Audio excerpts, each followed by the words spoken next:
La emoción más antigua e intensa de la humanidad es el miedo. Y el más antiguo e intenso de los miedos es el miedo a lo desconocido. Mírame con desprecio, verás a un idiota. Mírame con admiración, verás a tu Señor. Mírame con atención y te verás a ti mismo. Desaparecieron de la faz de la tierra. Es como si su casa se hubiera quedado congelada en el tiempo.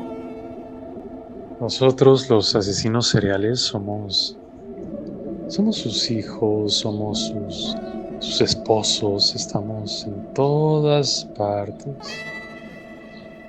Y habrá más de sus niños muertos mañana. Habrá más niños muertos mañana. Los monstruos son reales. Viven dentro de nosotros. Aquí es el lado oscuro. Bienvenidos al primer episodio de Lado Oscuro. Amigo, ¿recuerda nuestras redes? Claro que sí, amigo. Nos pueden encontrar en Twitter como @oscuro_podcast, en Instagram como @oscuropodcast y en Facebook como El Lado Oscuro.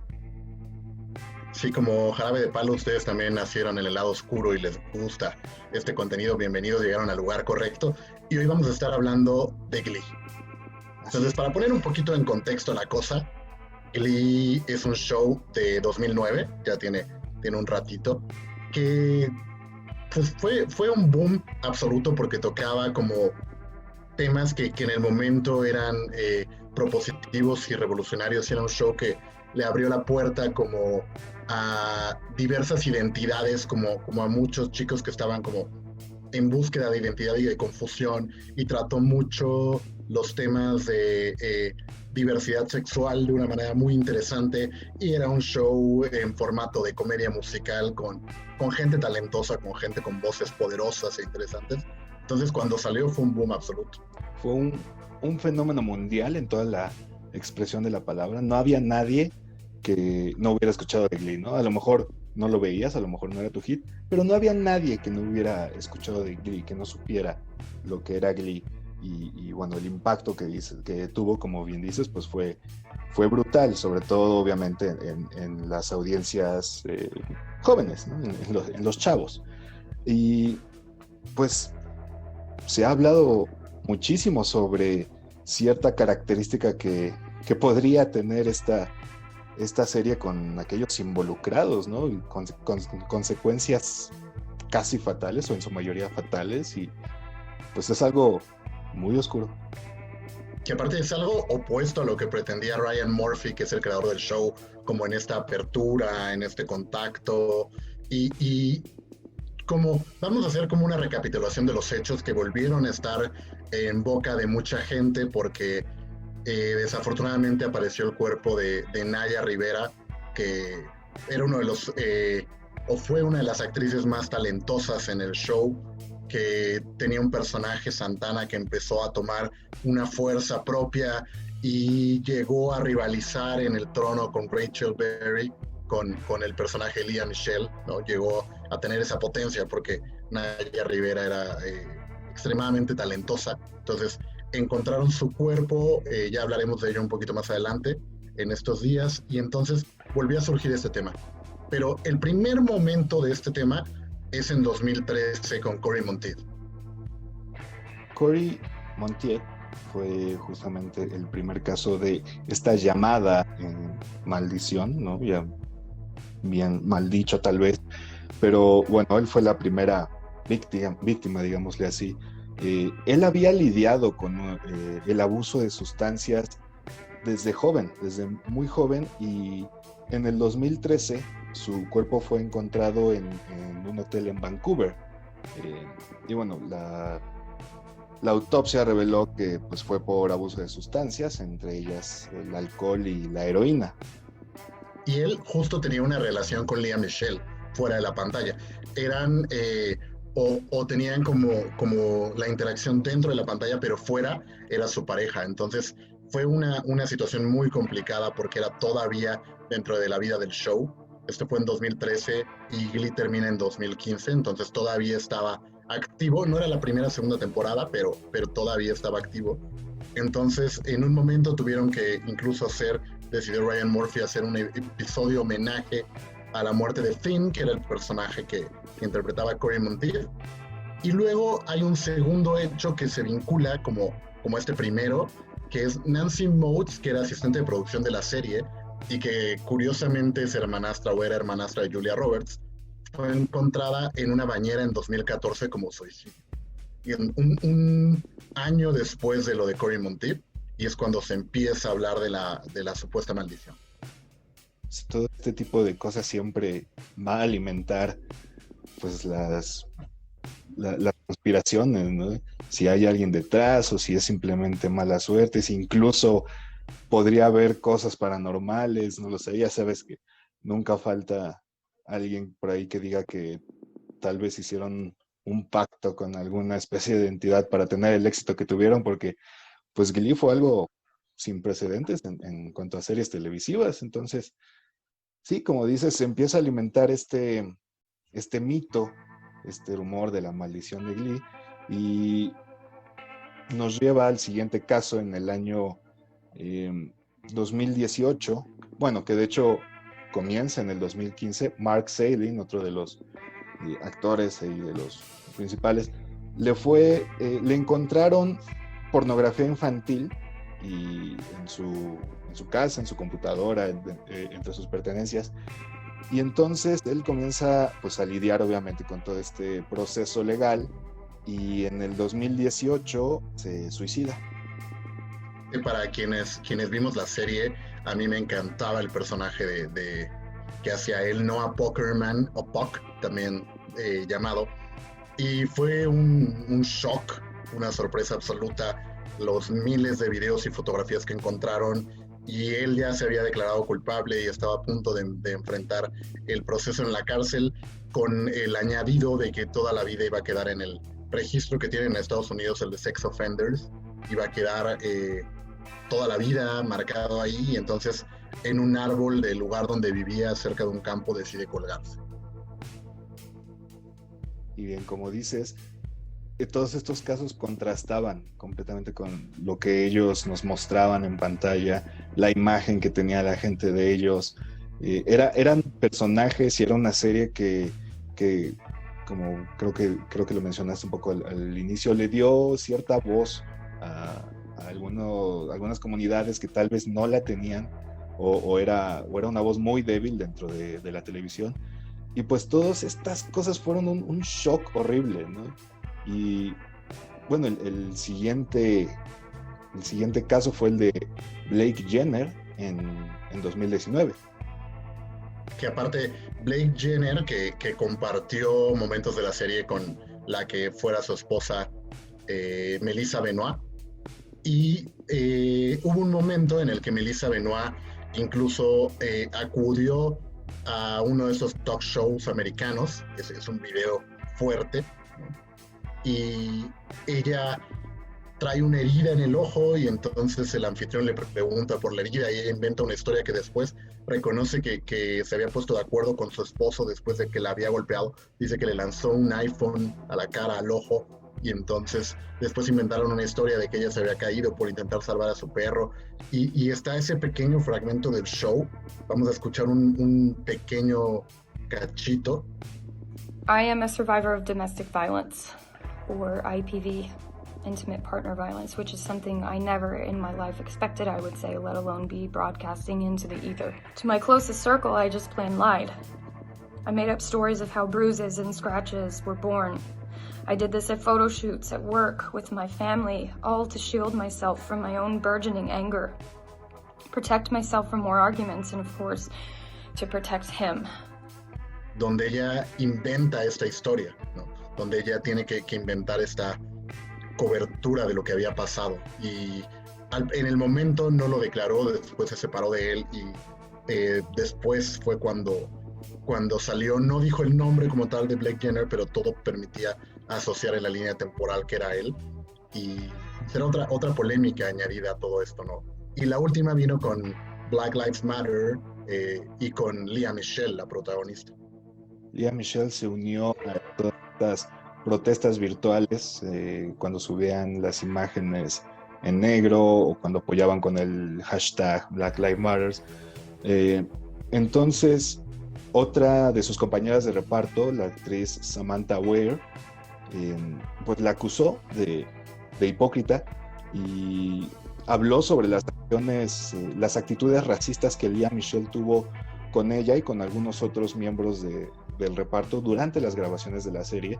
Y como decías, Lea Michele era la protagonista y ella estaba como mucho a la defensiva de que no le fueran a robar ese papel, el trono, de estar como por encima de todos. Y bueno, diversos actores se unieron a Samantha Weir para hablar sobre las actitudes racistas que Lea Michele tenía para con el elenco.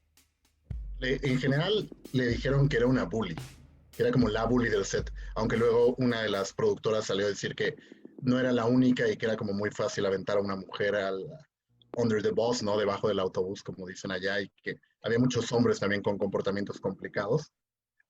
Y llegó a tener incluso fricciones con Naya porque, a decir de Naya en un libro que publicó, sentía como que estaba la figura de Santana amenazando el papel de Rachel. Supuestamente incluso ella controlaba los guiones con su equipo para ver que fuera el personaje que más hablaba en cada uno de los capítulos.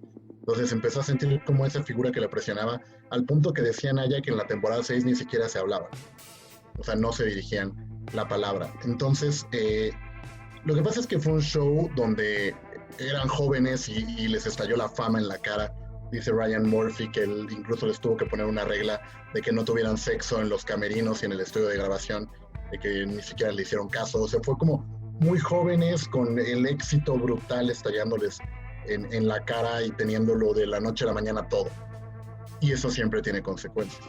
Sí, sobre todo con los jóvenes, como bien dices. Y bueno, el último caso, que obviamente es el que más fresco está ahorita en la mente, tiene pocos meses, si no es que tal vez menos, que fue el caso de Naya Rivera, quien desapareció en un lago cercano a Los Ángeles. Ella rentó un bote, subió con su hijo y el bote nunca regresó. El encargado llamó a la policía y cuando pudieron recuperar el bote, el niño estaba completamente solo. Le preguntaron al niño y él dijo que su mamá no había, que un poco lo había regresado al bote, pero ella no había podido salir.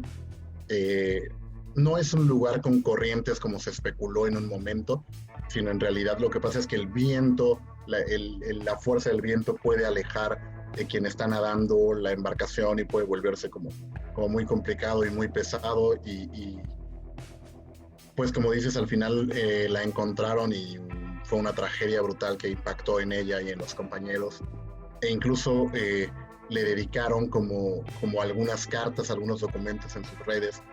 Harry Shum Jr., que interpreta un personaje que también me gustaba mucho, Mike Chang, le hizo una carta que les vamos a compartir, donde le dice: querida Naya, me está costando muchísimo procesar estas noticias. Siempre imaginé nuestros momentos cuando fuéramos más grandes, donde podríamos escuchar tu risa contagiosa a través del pasillo, sabiendo que nos estabas dando un momento de diversión. Para muchas personas, incluido yo, fuiste la diversión, la fiesta de la vida. No solo teniendo la posibilidad de rockear cuando era divertido después de un día largo, pero también siendo esta amiga que brilla, que siempre está dispuesta a escuchar, a ofrecer simpatía, perspectiva y en momentos dar en ocasiones incluso esa ligereza tan necesaria a cualquier situación. Eras una bestia en el show, te admiraba y te miraba conquistar esos monólogos que cubrían páginas y te aprendías cada momento y entregabas todo tu corazón en cada interpretación con una energía sin igual. En nuestras conversaciones profundas sobre la vida, sobre mis momentos favoritos contigo, escuchar que tus esperanzas y tus sueños con la llegada de Josie y de tu gran éxito. Yo estaba muy feliz de ver tu sueño convertirse en realidad. Te merecías más. Lo siento, pero te merecías más. Diste todo en tu vida y espero que todo lo bueno que le has dado al mundo regresará en abundancia cuando te reúnas con nuestro hermano en los cielos. Estoy muy agradecido por nuestros recuerdos. Me aseguraré de mantener tu legado y tu espíritu vivo para que yo sí pueda crecer y conocer la maravillosa mujer que eras. Te amo, Naya. Ya te extraño eternamente. Esta fue la carta que Harry Shum Jr. le dedicó a Naya. Harry, que interpretó a Mike Chang en el show. Les vamos a compartir esta pequeña pero emotiva carta en nuestras redes. Hay otra carta que, bueno, también se las vamos a compartir. Una carta que le escribió Chris Colfer, quien interpretaba a Kurt, que, bueno, es una carta bastante más larga, pero no por eso menos emotiva. Entonces, aquí podemos ver que Naya era, pues, alguien querida, alguien que se había ganado el respeto y el cariño de sus compañeros de Glee.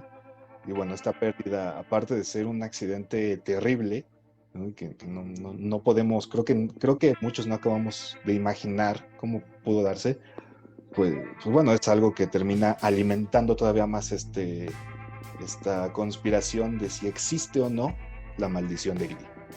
Es una carta que viene de uno de los personajes más icónicos de Glee. Creo que Kurt es de los que al principio se llevaron el show por completo. Y contrasta con la imagen de la que hablábamos de Lea Michele, ¿no? Lea Michele tiene como esta mala relación con la mayoría de sus compañeros, y Naya era como muy querida, muy valorada por ellos, que decían que incluso en la de Chris Colfer, ya lo podrán leer, pero menciona que había momentos en los que si estabas con Naya, no se atrevía a Lea Michele a acercarse, porque Lea Michele tiene este tema que mencionan, donde incluso se acercaba a darles consejos de actuación a sus compañeros, y creo que no hay algo que esté más fuera del lugar. Para esto existen directores y hay todo un proceso en un set de grabación, y ella lo hacía constantemente. Entonces Chris dice que cuando estabas con Naya, simplemente Lea Michele no se atrevía a acercarse, ¿no? Y como dices, pues alimenta esta versión de si existe o no una maldición de Glee. Entonces te voy a preguntar directamente, amigo Axel, ¿hay maldición? Yo diría... Es para muchos de los fanáticos les parece que el mencionarlo de esta forma es un poco pues falto de tacto, ¿no? Creo que es más importante concentrarnos en ese talento brutal que tenía Naya, que por cierto tiene una coincidencia muy, muy fuerte también. ¿Qué es eso al final? Es una coincidencia y nos debiéramos concentrar en el talento que tiene o que tenía Naya. Pero el episodio que hacen de homenaje a Cory Monteith, ella canta una canción que vamos a escuchar un microfragmento, porque si no YouTube nos tumba este video. Entonces, mínimo fragmento de ella. Send me away with the words of a love song. Y en esta canción es en el episodio de homenaje, y dice como esta parte de quiero morir joven y quiero morir en el agua. Y entonces es una cosa brutal de estas como coincidencias que se van dando, como en su momento cuando Lennon dijo que los Beatles eran mucho más grandes que Jesucristo antes de morir, ¿no? Y entonces, como dices tú, eso alimenta una parte de fanatismo y de curiosidad que yo coincido contigo. Para mí tampoco hay maldición, y muchas de las cosas que ocurrieron simplemente tuvieron que ver con esta fama brutal que te cae en una edad en la que a cualquiera de nosotros nos hubiera mareado y nos hubiera hecho hacer lo mismo que les pasó, o mucho más. En alguna ocasión, o bueno, en varias ocasiones, alguien me dijo que ciertos papeles a lo mejor te llaman. Y si tienes una serie con personajes que de alguna u otra manera son, y lo pongo entre comillas, inadaptados, o son personajes que tienen problemas, tal vez estabas llamando actores que se pueden identificar con eso, y a lo mejor esta combinación, y como tú dices, poner a todos estos actores jóvenes una fama brutal de la noche a la mañana, pues bueno, era una bomba de tiempo, ¿no? Bueno, el caso de Naya es un accidente completamente, es un terrible accidente, es algo muy triste, pero creo que no hay manera de ver conspiración detrás de eso, ¿no? Como bien decías, te caes de una barca, el viento te aleja del bote, y bueno, te aleja el bote de ti, y bueno, fue un terrible accidente, pero no hay manera de ver alguna conspiración ahí. Y algo que decías que es muy cierto, el legado de Glee debe de ser justamente eso, Glee, lo que significó el talento que aportaron todos sus actores, y no la supuesta maldición de Glee, ¿no? Claro, y que al final fue plataforma para algunos, como el caso del protagonista de Mindhunter, que yo no recordaba que había sido Jesse St. James, los había visto en momentos separados, y de pronto en esta investigación fue como el unir brutal de es él, ¿no? Entonces hay una camada de actores talentosos que aportan a una serie que también tocó temas muy importantes y que es algo que se debe quedar. Y de este hecho, definitivamente creo que nos tenemos que quedar con el talento de Naya, ¿no? Con la interpretación de La Isla Bonita con Ricky Martin, y con un poquito que podamos poner para cerrar este episodio, pero pues bueno, está obviamente disponible en plataformas para que ustedes puedan escuchar lo que quieran de ella, ¿no? De las canciones que interpretó en Glee. Y con esto despedimos el primer episodio, y el próximo les vamos a dar un pequeño teaser, un pequeño adelanto. En el próximo vamos a hablar de una cosa muy extraña, una app, literalmente, llamada Randonautica. Que a lo mejor si la han escuchado en inglés, yo me confundí cuando me la mencionaste en español. El nombre es muy similar, pero bueno, yo me confundí. El inglés es Randonaut, y la están latinizando como Randonautica, como bien dices, que es una aplicación que ha dado mucho de qué hablar, sobre todo en TikTok. Entonces, una aplicación muy extraña, no sabemos decir si coincidencias o con una verdadera conspiración detrás. Entonces, no dejen de perderse el siguiente episodio de Lado Oscuro. Y probablemente si les gusta y funciona, pues a lo mejor bajamos Randonautica y nos ponemos a explorarla nosotros mismos, a ver qué es verdad y qué es mentira en vivo. Así que gracias por escuchar el lado oscuro el lado oscuro, nada más, el hábito de decirlo diferente, ¿no? Gracias por escuchar el lado oscuro, y suscríbanse al canal, compartan, denle like, ya saben lo que se dice normalmente en YouTube. Denle seguir en Spotify, recuerden que también estamos en Spotify, y bueno, bienvenidos al Lado Oscuro. Bienvenido de vuelta, amigo. A ti también, amigo.